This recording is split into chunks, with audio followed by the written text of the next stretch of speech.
Corona से बिगड़ते हालात के बीच अब दिल्ली में सरकार का मतलब ही बदल गया है। अब सरकार मतलब एलजी यानी कि उप राज्यपाल।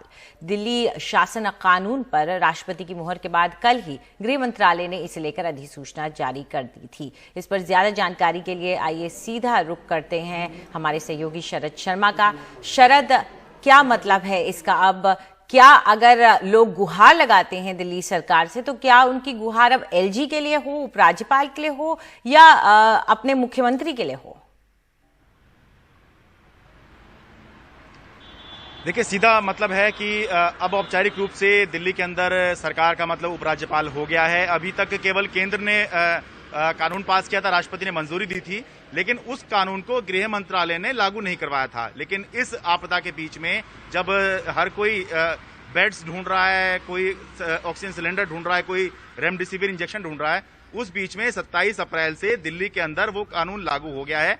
इस कानून के बाद में उपराज्यपाल ने भी आदेश जारी कर दिया है और ये कहा है कि दिल्ली के अंदर अब कोई भी कैबिनेट डिसीजन होगा, चुनी हुई सरकार लेगी या कोई भी कमेटी बनेगी, कोई भी अथॉरिटी बनेगी, कुछ भी रूल रेगुलेशन बनेंगे, यहाँ तक कि पैरोल तक के जो मामले होंगे उसमें चुनी हुई सरकार जो फैसला करेगी उस पर उपराज्यपाल की राय लेनी होगी। राय मानना मैंडेटरी नहीं होगा या नहीं, इस पर कोई बात नहीं कही गई है। लेकिन दिक्कत यह है अंजलि कि पहली बात तो जब आप चुनी हुई सरकार कोई फैसला लेगी और उपराज्यपाल की राय के लिए उसको भेजेगी तो डिसीजन लेने में समस्या होगी। दूसरी बात, ऐसे समय में इस कानून को लागू करवाया जा रहा है जिस समय में जरूरत है कि सरकार तुरंत फैसले ले, उस समय में ये कानून ऐसा इस पर आशंका है कि देरी हो सकती है। और वैसे भी इस समय जब दिल्ली के अंदर आपदा का कानून लगा हुआ है तो सरकार का मतलब एलजी ही है।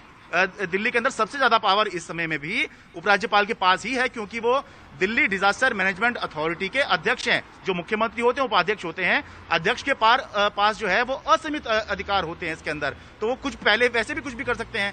तो ऐसे समय में ये कानून लागू कराया गया है, जिसके बारे में आशंका उठ रही है कि इससे निर्णय लेने में देरी हो सकती है। और ये भी सवाल उठ रहे हैं कि ऐसे समय में क्यों लागू करवाया है जब आपको जरूरत थी कि तुरंत फैसले जो हैं, जो चुनी हुई सरकार है वो ले।